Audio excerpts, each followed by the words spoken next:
तो चलो ठीक है। आज हम पढ़ रहे हैं एप्लीकेशंस ऑफ बायोटेक्नोलॉजी। इसी में हम पढ़ेंगे आज जीन थेरेपी। ठीक है,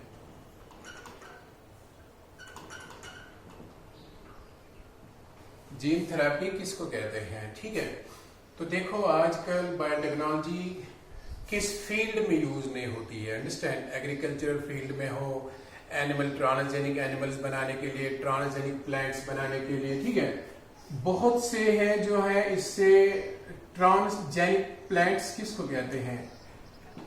ट्रांसजेनिक प्लांट्स ऐसे होते हैं जो आप बॉटनी में पढ़ोगे, ऐसे प्लांट्स होते हैं which poses genetically modified genes, जिनके अंदर जेनेटिकली मॉडिफाइड जीन्स होते हैं, जो हमने रिकम्बिनेंट डीएनए टेक्नोलॉजी से डेवलप किए होते हैं। जीन्स हैं genetically modified genes of desired characters, जिनमें genetically modified genes desired characters के प्रेजेंट होते हैं, उन्हें कहते हैं हम ट्रांसजेनिक प्लांट्स। और ऐसे एनिमल्स को हम कहते हैं ट्रांसजेनिक एनिमल्स।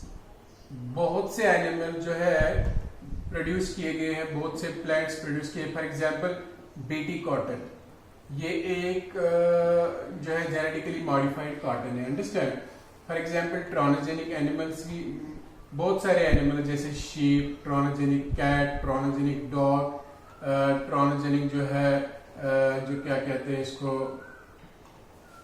गोट। अंडरस्टैंड, तो बहुत से एनिमल्स को जो है वो जेनेटिकली मॉडिफाइड जीन्स के साथ जो है वो प्रोड्यूस किया गया है। अंडरस्टैंड, तो इनको कहते हैं transgenic animals and transgenic plants. जो है बायोटेक्नोलॉजी का हर एक फील्ड में आज जो है यूज हो रहा है for the betterment of human kind, ताकि जो है बेहतरी हो जाए। इसी तरह एक और कंसेप्ट है जिसको कहते हैं जीन थेरेपी। जीन थेरेपी का मतलब होता है ट्रीटमेंट बाय मीन्स ऑफ, इसको कहते हैं हम treatment by means of genes. Understand, यानी जीन जो है वो यूज करना as a treatment, gene replace करना, एक फॉल्टी जीन को रिप्लेस करना एक जो है फंक्शनल जीन से, उसको हम कहते हैं that's what we called as gene therapy. तो जीन थेरेपी जो है वो आजकल बायोटेक्नोलॉजी की सबसे बेहतरीन एप्लीकेशन है, जिससे बहुत सारी बीमारियों का इलाज जो है वो किया जाता है। Understand, now what is gene therapy? अगर हम इसको डिफाइन करेंगे, इसकी डेफिनेशन देखेंगे, तो जीन थेरेपी का मतलब होता है द टेक्निक ऑफ, ये एक टेक्निक है किसकी?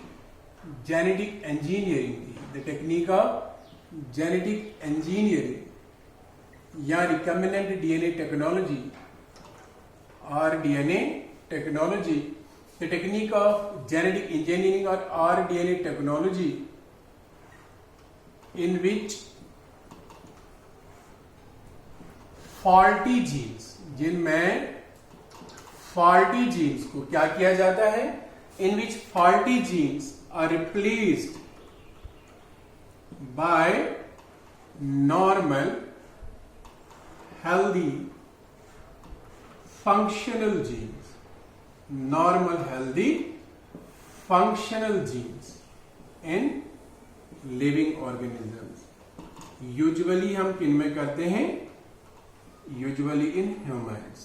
तो जीन थेरेपी का हमारा कंसेप्ट है कि हम इंसानों में डिफेक्टिव जीन के बदले में एक नॉर्मल हेल्दी जीन जो है वो इंट्रोड्यूस करते हैं। अंडरस्टैंड, तो इसको कहते हैं हम जो है जीन थेरेपी। एक ऐसी टेक्निक बायोटेक्नोलॉजी की, एक ऐसी एप्लीकेशन बायोटेक्नोलॉजी में जिसमें हम एक फॉल्टी जीन को बाहर निकाल के उसको रिप्लेस करते हैं एक नॉर्मल हेल्दी फंक्शनल जीन के साथ। ठीक है, इस तरह से उस शख्स का वो डिफेक्ट जो है वो दूर हो जाता है। Now treatment by means of replacing a defective gene by means of a functional gene, that's what we called as gene therapy. इसको हम कहते हैं जीन थेरेपी। तो जीन थेरेपी जो है वो दो किस्म की होती है। अगर हम टाइप्स देखेंगे जीन थेरेपी के, जीन थेरेपी आपके एग्जाम में एक छोटा सा क्वेश्चन आएगा, लेकिन डेफिनेटली आएगा। ठीक है, तो जीन थेरेपी के जो है दो टाइप्स होते हैं। एक होता है germ line gene therapy. Understand, पहला टाइप जो है उसको हम बोलते हैं germ line gene therapy.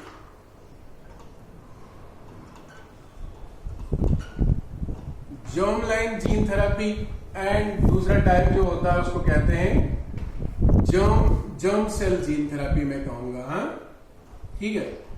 And दूसरा होता है somatic cell gene therapy, somatic cell gene therapy. Germ cell gene therapy क्या होती है? एक ऐसी gene therapy, a type of gene therapy in which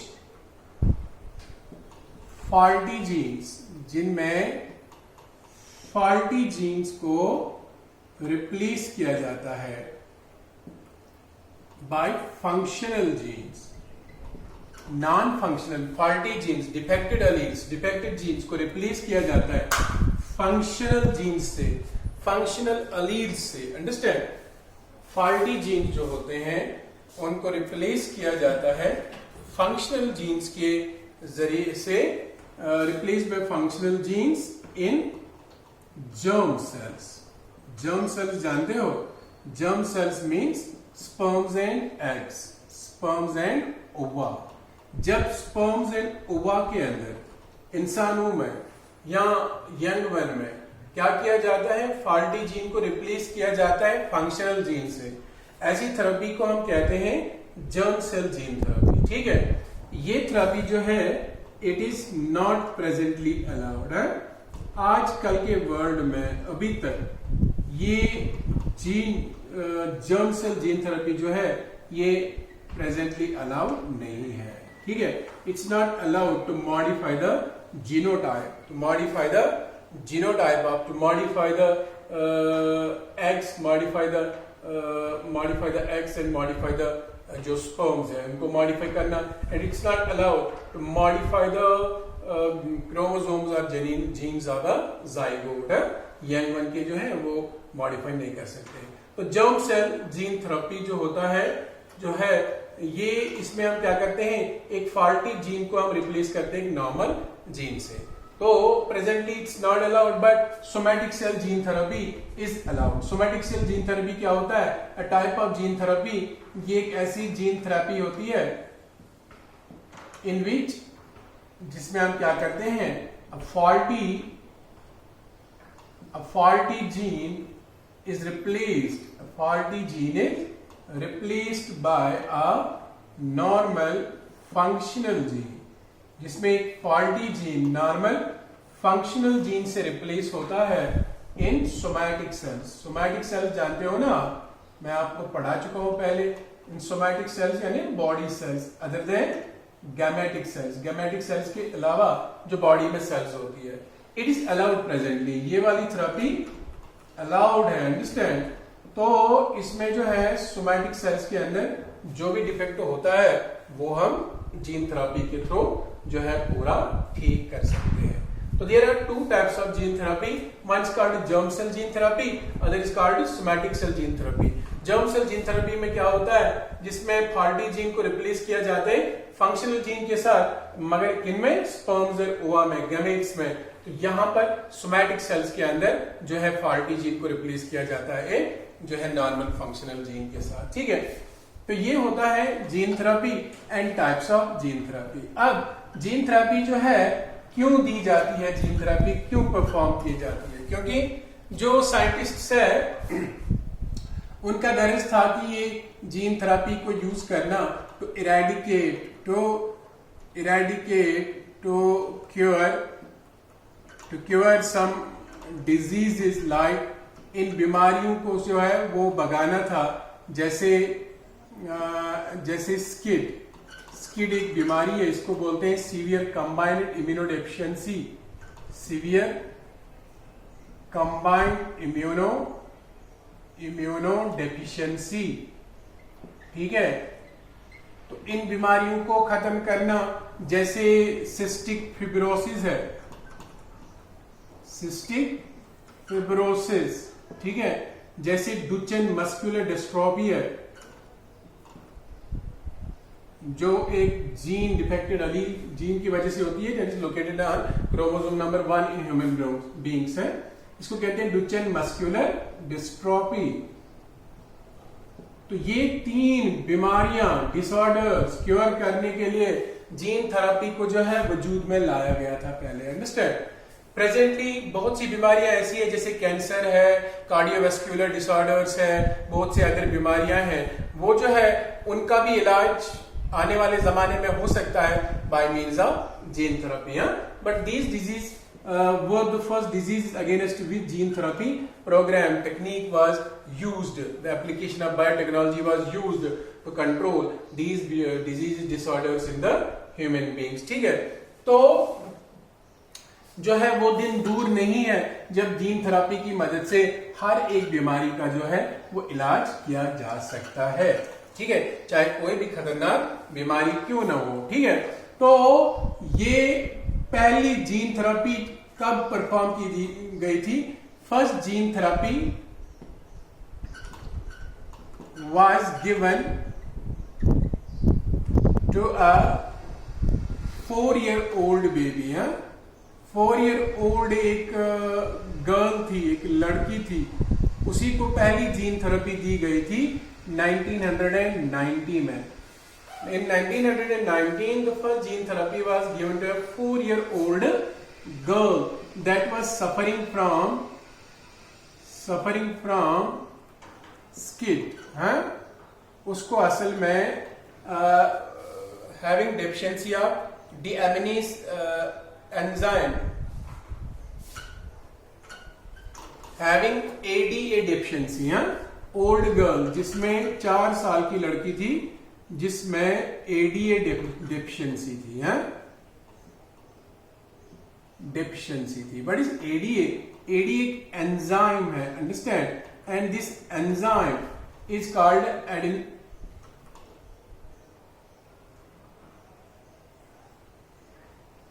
adenosine deaminase.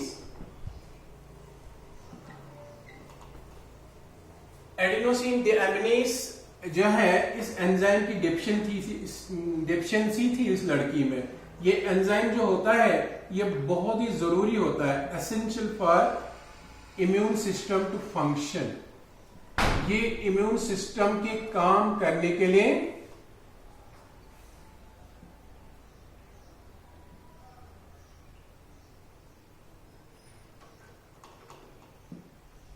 Immune system के काम करने के लिए जरूरी होता है ये एंजाइम। ठीक है, तो मैं कहता हूं पहली जीन थेरेपी जो दी गई थी वो एक 4 साल जो है ओल्ड एक लड़की थी, 1990 में उसको थेरेपी दी गई। इस लड़की में एडीए डेफिशिएंसी थी। एडेनिन डेअमिनेज जो है एंजाइम होता है जो जरूरी होता है इम्यून सिस्टम के नॉर्मल काम करने के लिए। तो इस एंजाइम की डेफिशिएंसी उसमें थी क्योंकि उसका जो जीन था वो डिफेक्टेड था। क्या था? डिफेक्टेड था। जो क्रोमोसोम्स के ऊपर जो एक जीन होता है जो एडीए की जो सिंथेसिस को कंट्रोल करता है वो म्यूटेटेड था। वो जीन एडीए जो है वो प्रोड्यूस नहीं कर रहा था।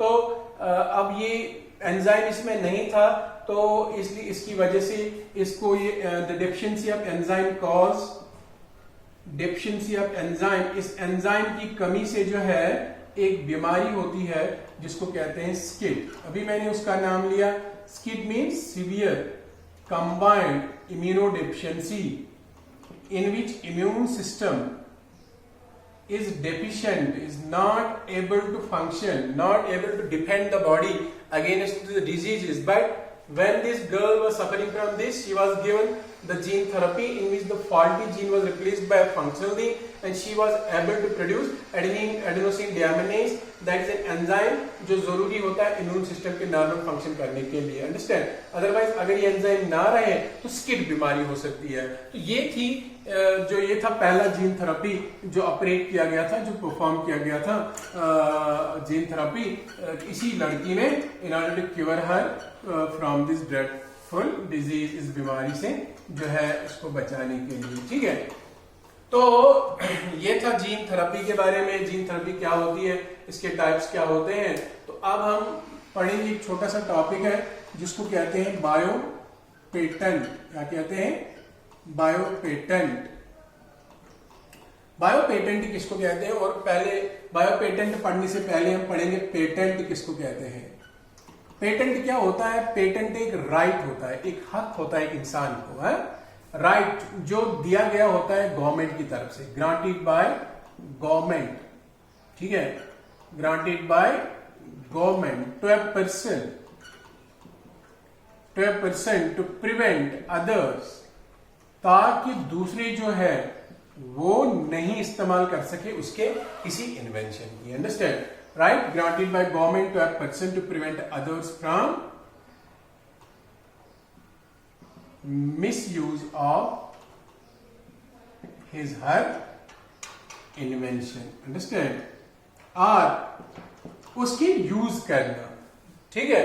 तो right granted by government to a person to prevent others from use of his her invention, उसकी इन्वेंशन का इस्तेमाल करना बिना उसकी इजाजत के। किसी को जो है अगर उसकी इन्वेंशन की जो है यूज करे बिना इसकी इजाजत की, तो जो है उसको जो है इस पेटेंट के तहत उसको जो है वो लीगल कार्रवाई की जाती है। तो एक पेटेंट एक राइट होता है जो गवर्नमेंट ने दिया होता है एक पर्सन को, ताकि दूसरे जो है दूसरे शख्स उसके इस इन्वेंशन का मिसयूज ना करे, यूज ना करे, जब तक उसकी इजाजत ना हो या वो उसका राइट ना ले ले। Understand?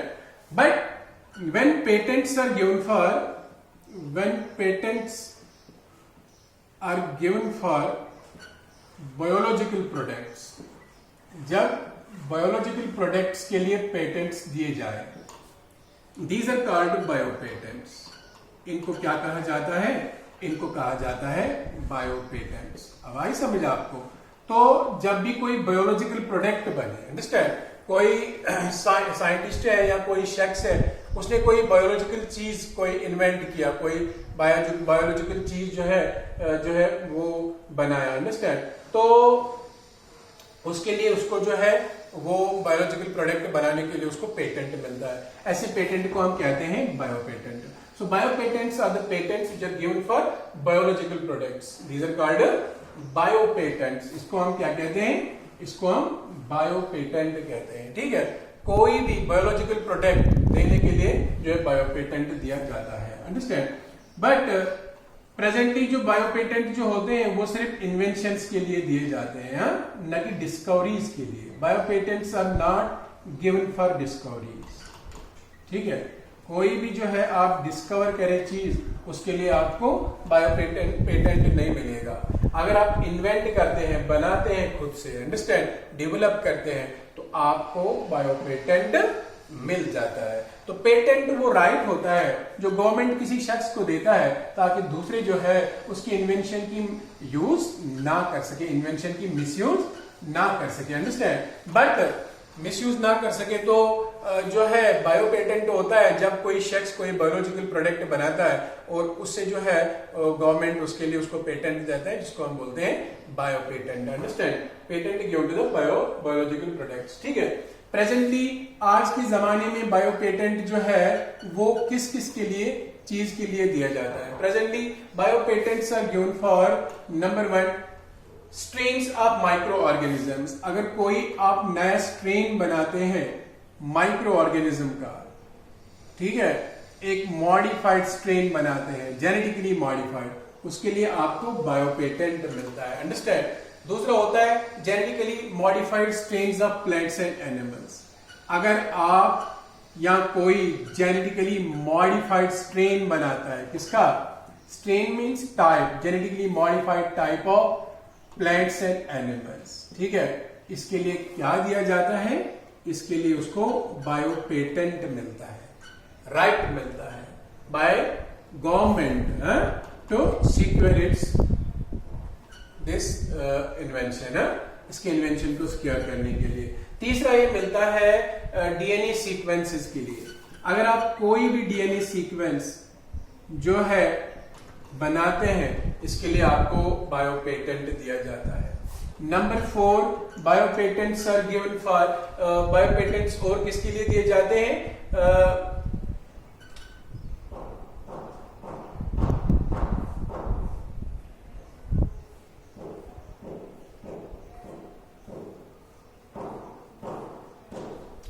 Products of biological entities, ठीक है, प्रोडक्ट्स ऑफ बायोलॉजिकल एंटिटीज। अगर आपने कोई बायोलॉजिकल एंटिटी कोई प्रोड्यूस की है, बायोलॉजिकल चीज प्रोड्यूस की है, बनाई है, तो उसके लिए आपको बायो पेटेंट जो है वो मिल जाता है, हा? ठीक है। तो application of biological products, number 5 ये दिया जाता है for application of biological products. Biological products का अप्लाई करना, उसके लिए भी जो है बायो पेटेंट मिल जाता है, एप्लीकेशन ऑफ बायोलॉजिकल प्रोडक्ट्स, ठीक है। नाउ ये है कुछ जो है काम जिनके लिए जो है बायो पेटेंट दिया जाता है। मैंने कहा strains of micro organisms, genetically modified strains of plants and animals, DNA sequences, products of biological entities and application of biological products. अगर आप कोई सेल लाइंस प्रोड्यूस करते हैं, कोई स्पेशल सेल्स प्रोड्यूस करते हैं, बनाते हैं, तो वो जो है वो उसके लिए जो है आपको जो है बायो पेटेंट मिल जाता है, ठीक है। तो इसको कहते हैं बायो पेटेंट। कोई भी बायोलॉजिकल प्रोडक्ट बनाने के लिए जो पेटेंट मिलता है उसको क्या कहते हैं? उसको बायो पेटेंट कहते हैं, अंडरस्टैंड। और पेटेंट सिंपली कहते हैं वो राइट जो एक इंडिविजुअल को दिया गया होता है ताकि दूसरे उसकी इन्वेंशन की का यूज जो है वो मिसयूज ना कर सके, अंडरस्टैंड। इसी तरह एक और कंसेप्ट है जिसको हम कहते हैं बायो पायरेसी। पायरेसी का मतलब होता है चोरी। अब अगर बायोलॉजिकल चीज की चोरी हो जाए, जैसे आप यहां पर रहते हो तो इंडिया में अगर आप किसी और कंट्री से उनके ऑफिशियल्स की इजाजत के बगैर वहां से कोई जो है चीज लाके अपनी कंट्री में उसको प्रोड्यूस करोगे, कोई बायोलॉजिकल चीज, तो उसको कहेंगे बायो पायरेसी। तो पायरेसी का मतलब होता है चोरी, तो बायो पायरेसी मीन्स चोरी of biological product from other nation without prior authorisation from the authorities जो है कंसर्न। उनसे जो आपको अथॉरिटी जो है वो नहीं मिलती है, उनके बगैर आप चुरा के लाते हो, that is what we called as bio piracy. तो कुछ ऑर्गेनाइजेशंस और मल्टीनेशनल कंपनी जो होते हैं वो एक्सप्लॉइट करते हैं या पेटेंट करते हैं बायोलॉजिकल रिसोर्सेज को जो दूसरे नेशंस के होते हैं without proper authorisation from the countries concern. उसको हम क्या कहते हैं? उसको हम बायो पायरेसी कहते हैं। तो सम मैं डिफाइन करके इसको लिखूंगा, सम मल्टीनेशनल जो है companies and organisations, multinational companies and organisations वो क्या काम करते हैं? वो एक्सप्लॉइट करते हैं या पेटेंट बनाते हैं अपने नाम का। एक्सप्लॉइट और पेटेंट, किसको पेटेंट करते हैं? बायोलॉजिकल रिसोर्सेज, बायोलॉजिकल रिसोर्सेज और बायो रिसोर्सेज। वो बायोलॉजिकल रिसोर्सेज या बायो रिसोर्सेज को पेटेंट करते हैं, उनको एक्सप्लॉइट करते हैं। कुछ मल्टीनेशनल कंपनीज हैं, ऑर्गेनाइजेशंस ऑफ अदर नेशंस, किनके जो होते हैं? जो दूसरे नेशंस के होते हैं, of other nations, without proper authorisation from, without proper authorisation, without proper authorization from the authorities concerned, from the countries concerned, जिन कंट्रीज से वो लाते हैं उस प्रोडक्ट को, उनकी प्रॉपर अथॉराइजेशन नहीं होती है। जैसे मैंने आपको बोला, पायरेसी का मतलब होता है चोरी करना, और बायो पायरेसी का मतलब होता है कोई बायोलॉजिकल प्रोडक्ट का उन कंट्री के किसी कंट्री से उठा के लाना और अपनी कंट्री में उसको प्रोड्यूस करना बिना उस कंट्री की अथॉरिटीज की इजाजत के बगैर, तो उसको जो हम कहते हैं उसको बायोपायरेसी कहते हैं। तो कुछ मल्टीनेशनल कंपनीज या ऑर्गेनाइजेशन जो एक्सप्लॉइट करते हैं, पेटेंट करते हैं बायोलॉजिकल रिसोर्स को या बायो रिसोर्स को जो दूसरे नेशंस का होता है, उनकी अथॉराइजेशन के बगैर, जो कंट्रीज की अथॉरिटीज होती है उनकी अथॉराइजेशन के बगैर, तो उसको हम कहते हैं बायो पेटेंट। क्या कहते हैं इसको? सॉरी, उसको हम कहते हैं बायो पायरेसी। क्या कहते हैं? बायोपायरेसी। ठीक है, तो ये होता है what we called as biopiracy. जैसे फॉर एग्जांपल जो रॉयल बॉटनिकल गार्डन्स है, उन्होंने बनियान के जो है वो ट्रीज को लाकर जो है वहां लाया था, और इधर एशिया में उनको जो है वो दूसरे कंट्री से लाया था और एशिया में उनको जो है प्लांट किया था। That is what we called as biopiracy. अगर आप किसी मुल्क के पौधे, किसी भी पौधे को जो है वो लाओगे और अपने कंट्री में उसको जो है वो प्रोड्यूस करोगे, उसको भी हम कहेंगे बायोपायरेसी। ठीक है, कोई भी प्रोडक्ट, जो भी बायोलॉजिकल प्रोडक्ट है दूसरी कंट्री का, और जो उस कंट्री की इजाजत के बगैर कोई और कंट्री ले जाती है अपने मुल्क में और वहां पर उसके जो है प्रोडक्शन करते हैं, लेकिन प्रॉपर अथॉरिटी नहीं होती है उनको, उसको हम कहते हैं बायोपायरेसी। और एक लास्ट टर्म आपको पढ़ना है इस यूनिट में, जिसको बोलते हैं बायोवार। बायोवार किसको कहेंगे? The war fought against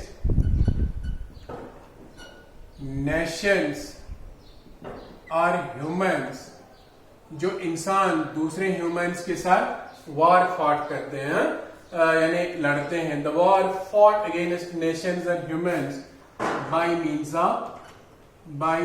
of living organisms. जब लिविंग ऑर्गेनिजम्स को यूज किया जाता है, यानी लड़ाई के लिए लिविंग ऑर्गेनिजम्स, जो नेशन लड़ते हैं आपस में, जैसे जंग होती है दो नेशंस की, तो उसमें वो वेपन यूज करते हैं। मगर अगर वो वेपन की जगह पर क्या यूज करेंगे? बायोलॉजिकल एजेंट्स यूज करेंगे, लिविंग ऑर्गेनिजम्स को यूज करेंगे, तो उसको मैं कहूंगा, उसको हम कहते हैं बायोवार। The war fought against nations and humans by means of living organisms. Usually बायोवार में क्या यूज होता है? जैसे बैक्टीरिया, जैसे वायरसेस, अंडरस्टैंड? तो बैक्टीरिया, वायरसेस जो होते हैं, these are used as agents of बायोवार है। इनको बायोवार के लिए जो है वो यूज किया जाता है। जिस तरह अभी अमेरिका चाइना के ऊपर एक जो है वो एक इल्जाम लगा रहा था, क्या हकीकत है उसमें क्या नहीं है, वो बोलता था इन्होंने जो है ये वायरस, जो आज वायरस की महामारी जो है पूरी दुनिया में जो है, जिसको कोरोना वायरस कहते हैं, कोविड-19, अंडरस्टैंड? तो वो कोरोना वायरस जो है वो उन्होंने कहा था कि इन्होंने as a bio war produce किया है against the countries to destroy the economy of all other nations and increase their own economy. तो ये वायरस उनपे अमेरिका, जैसे आप जानते हैं, वो लगा रहा था, उनको बोल रहा था कि ये उन्होंने खुद जो है लैब के अंदर ही तैयार किया, अंडरस्टैंड?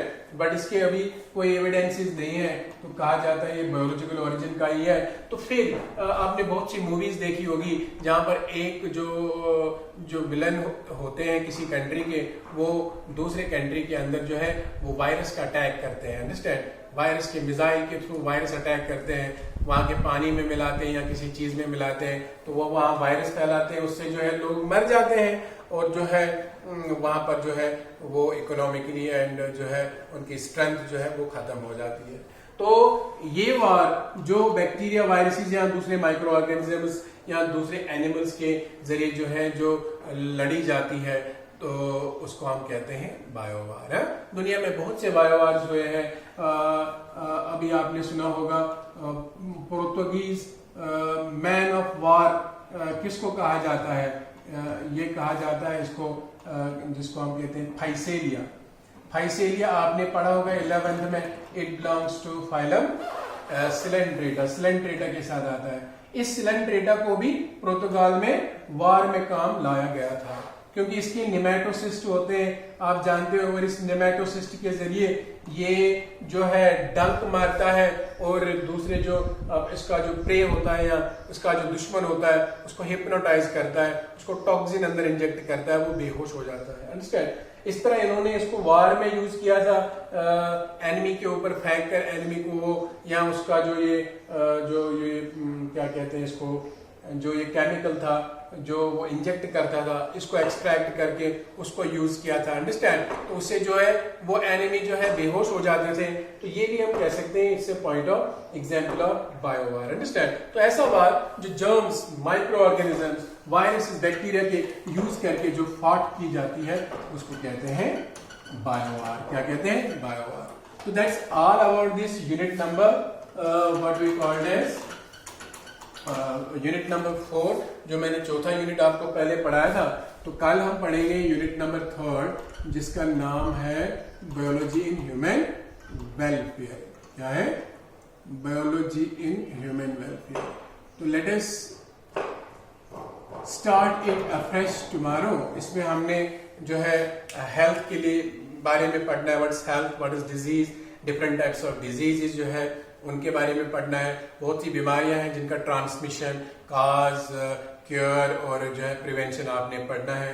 कुछ वायरस से होती है, कुछ बैक्टीरिया से होती है, कुछ प्रोटोजोन से होती है, कुछ प्लेटीहेल्मिन्थेस से होती है, कुछ निमेटीहेल्मिन्थेस से होती है, वो आपने पढ़नी है। इसके बारे में बाद आपने पोल्ट्री और आपने कुछ यूजफुल इंसेक्ट्स के बारे में भी पढ़ना है, एनिमल हस्बेंड्री के बारे में पढ़ना है, इम्यूनिटी क्या होती है, इम्यूनिटी का कंसेप्ट पढ़ना है, टाइप्स ऑफ इम्यूनिटी पढ़ने हैं, ठीक है।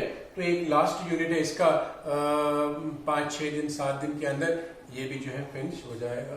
तो कल हम इसको स्टार्ट करेंगे, बायोलॉजी इन ह्यूमन वेलफेयर। आज के लिए इतना काफी है।